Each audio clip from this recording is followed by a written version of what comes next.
What's up, people? Here to talk about NIO stock. NIO. So, NIO has earnings coming out on November 20th. And, well, first, everybody that makes a video about any kind of company or any kind of stock or NIO or anything, you always have to say as a disclaimer, this is not financial advice. Okay, this is not financial advice. This is not medical advice. This is not musical advice. This is not advice. This is just a crazy person talking. So, yeah, just the ramblings of a madman. So take it for what it's worth. Just talking into the ether. Anyway, Neo's earnings are coming out on the 20th. I think it's Wednesday, next Wednesday on November 20th, 2024, and it's their earnings for their quarter three. And Neo stock has been taking a beating for the last 3 years, I think 3 or 4 years.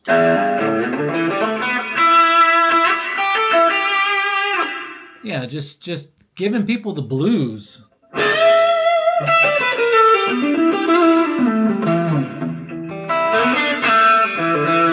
So I get it. I get it. I can relate. I've lost a lot of money with stocks over the years. Trust me, my track record has been terrible.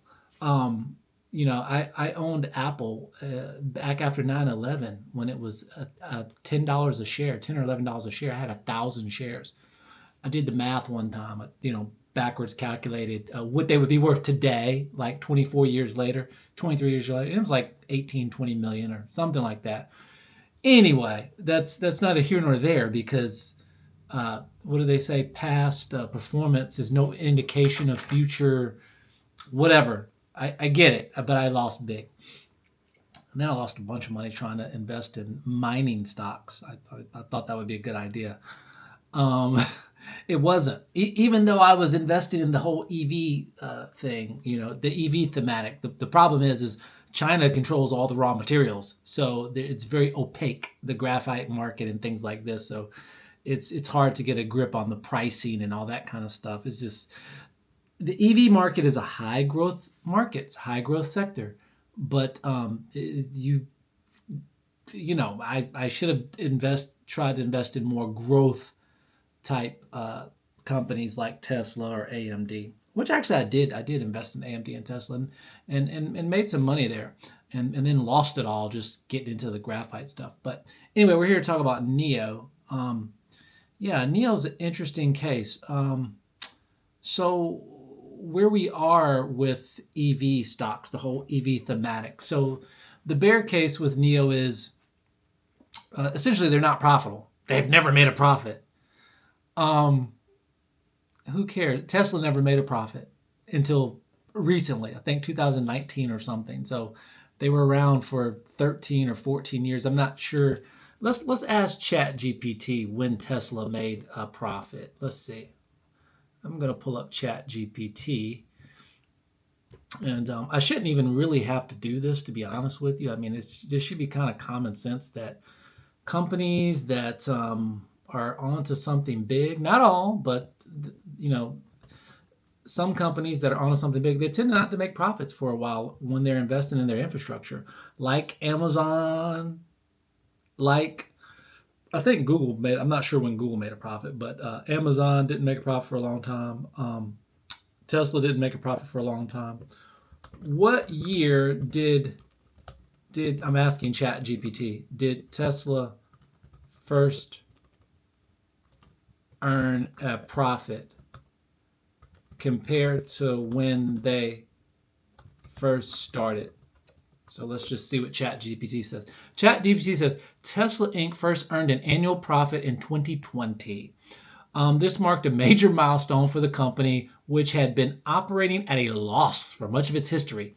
Specifically, Tesla posted a profit of $721 million for the year after years of heavy investment in research, development, and production capacity. Okay. To give a little extra context, Tesla was founded in 2003. Now, 2003. They earned a profit in 2020, and they were founded in 2003. Of course, Elon, I don't think he was in it at that point, with Elon Musk joining as a major investor in 2004. 2004. So 16 years with Elon at the helm before they turned a profit. Let that sink in, folks. Yeah, let that sink in. And you know what? I remember this guy Gordon, or who, one of these analysts, who was like, Tesla's, they're not going anywhere, and the incumbents are coming, and Ford's going to make vehicles and all this. I mean, it didn't happen. So, basically, Tesla has a loyal fan base. People love Teslas. I think Teslas make some cool cars. But apparently, NIO has a loyal fan base as well. And they're pretty fanatical about NIO. NIO, they get a lot of subsidies, or not a lot, but they get some subsidies from the Chinese government. Tesla got subsidies from the Barack Obama administration during that time. People they get amnesia. They get amnesia when, like, hindsight's 2020. When you invested early in Tesla and you made a lot of money, it's like it's a good thing. But later on, investors come in and they go and they act like Tesla never lost money or invested in infrastructure. Tesla had to invest in the charging infrastructure. People are like, man, they're losing money. They're bleeding. Remember that? They're bleeding cash. Yeah. Just like NIO's bleeding cash with these battery swaps. But the bottom line is, we all do what we want to do. But if I had invested in NIO back before the hype, well, let's say I invested in NIO at the height, $60 a share, and I'm down now, I don't know, 90 something percent, 95%, whatever you want to say. Yeah, that would really suck. But at this point, if I had invested $100,000, and trust me, I've been there with other things, but if I had invested $100,000 and then it's only worth $5,000 right now, based on what I know about NIO, I'm not selling. That's one I'm gonna just hold on to. If the people in Abu Dhabi can invest $3 billion, when the Chinese government can back NIO, when they can put them in position to win by doing partnerships with the Southern Chinese power grid, which they just launched their first power swap station with solar panels and stuff. That was, I think, partly it was either funded in whole or partly funded by the Chinese power company. So, in other words, a lot of good things are happening for NIO, and I'm holding those shares. I'm not. Nah, if they're only worth 5% of what they were or whatever, I guess I'll just have to hold them for the next 7 years and see if they can do what Tesla did, which I'm banking. I'm thinking they will. My money is that they're going to do it. It's just too many good things, especially about battery swap. People like to compare battery swap with charging, and they go, "Oh, battery swap is not as good as charging." And it's like, you freaking morons! Like it, I just don't understand it. Like reasonable, intelligent people, especially the ones that own Teslas or have something bad to say about battery swap.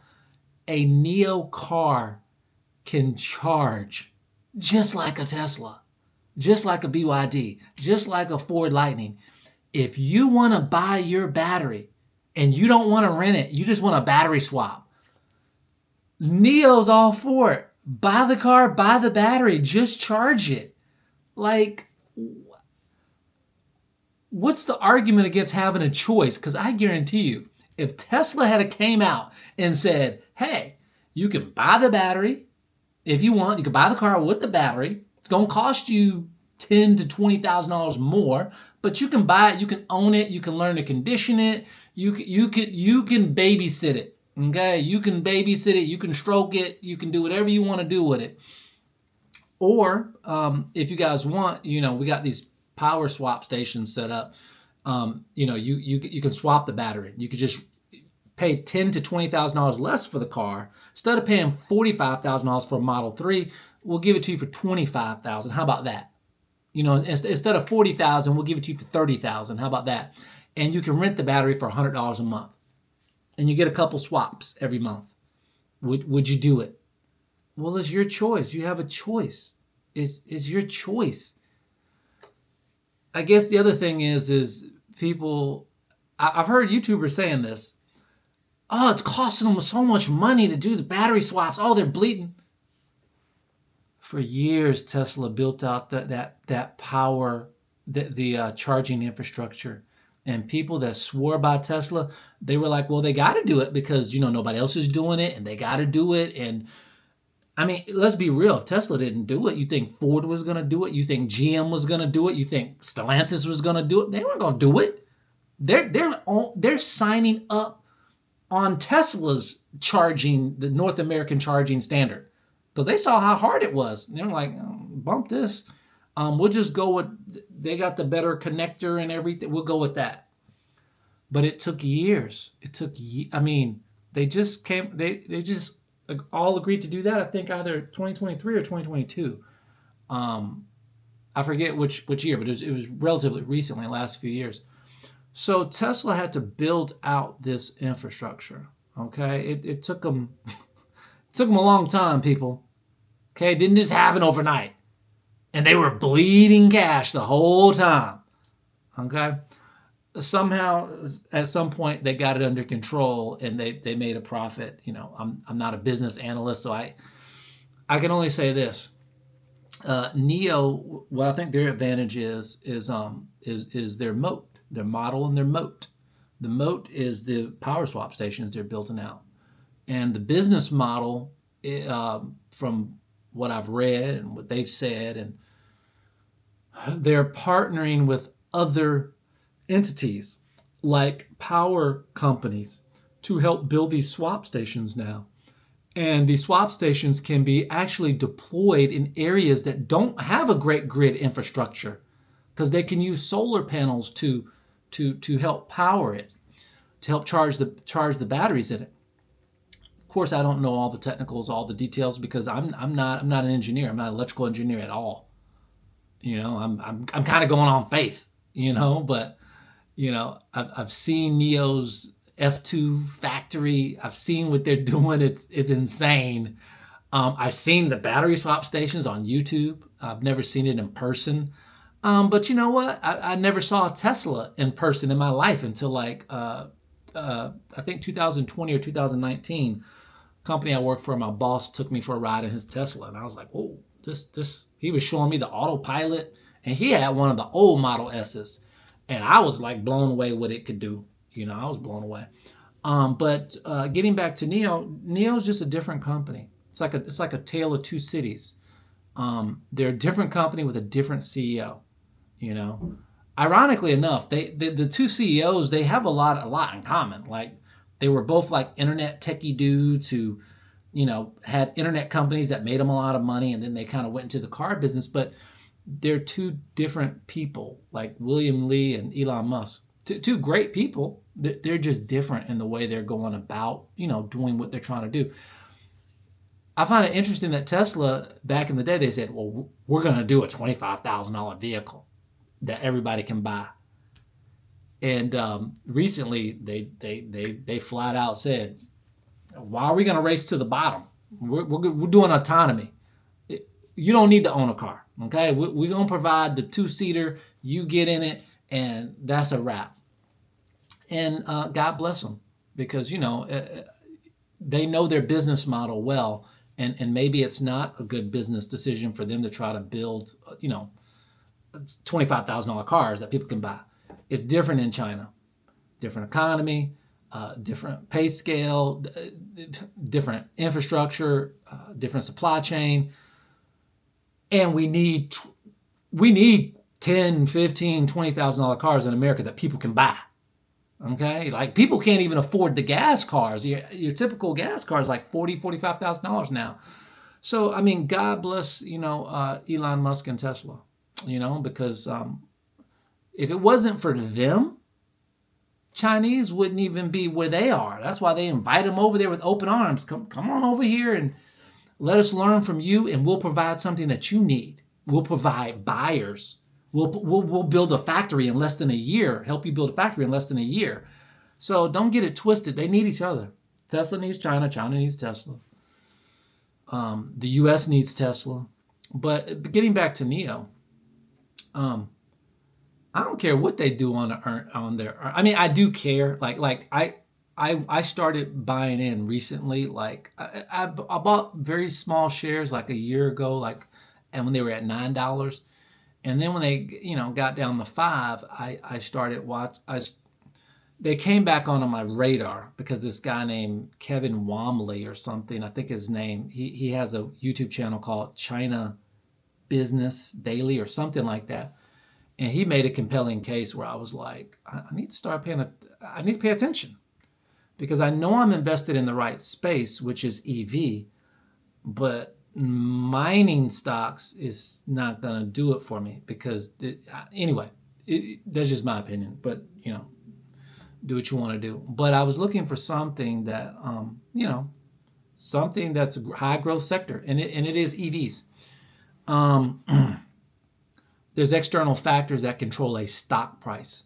So it does not really, you can have the greatest company in the world, but also if the market is controlled by what's kind of happening in the in the US, that will have an effect on stock price. So, can NIO do what Tesla did as far as the stock price?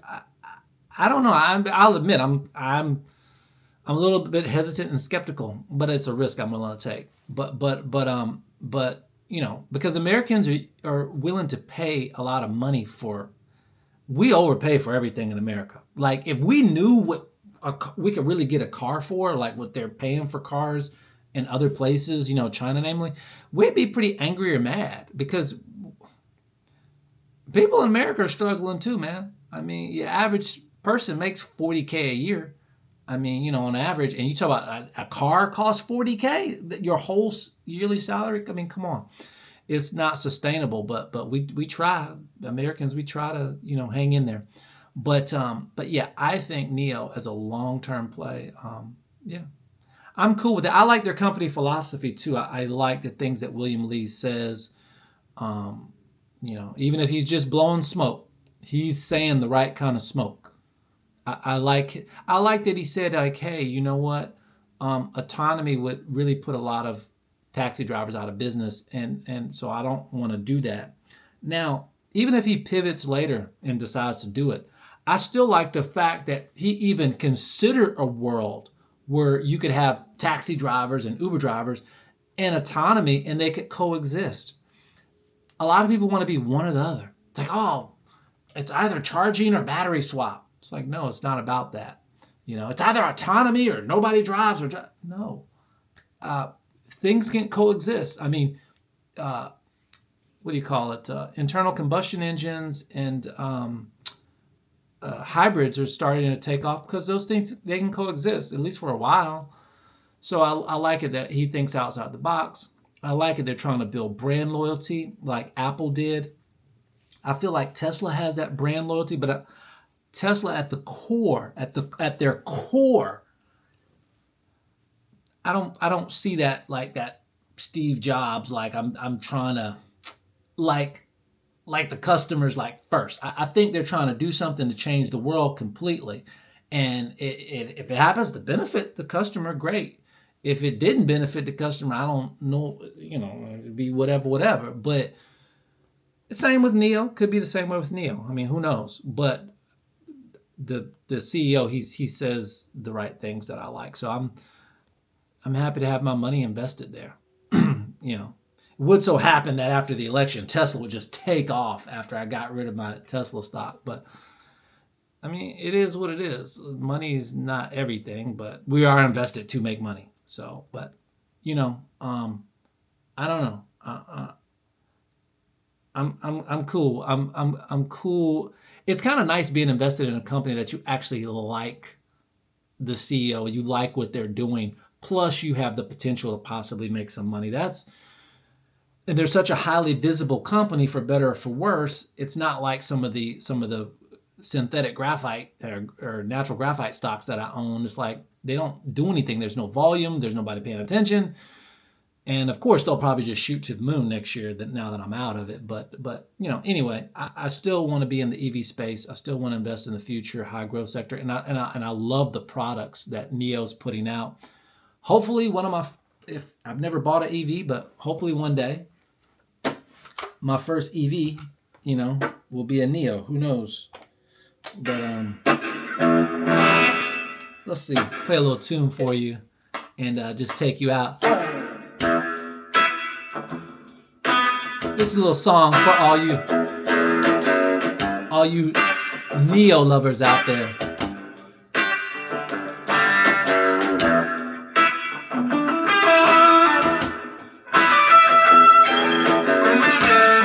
We're gonna fly.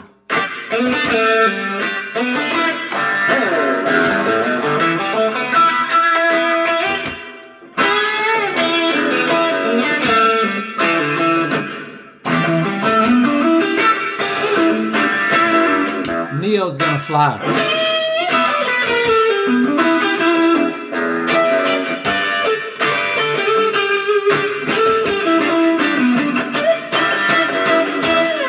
I don't know when.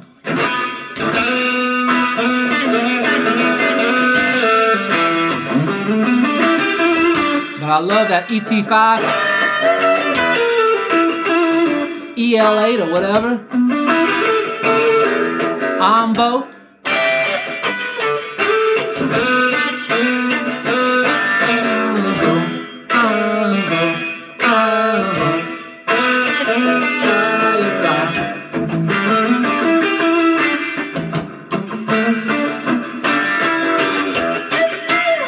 Firefly's gonna fly.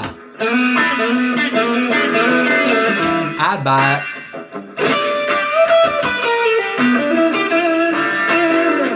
Peace out, you guys. Good luck with all that you do. And we'll see you around the way.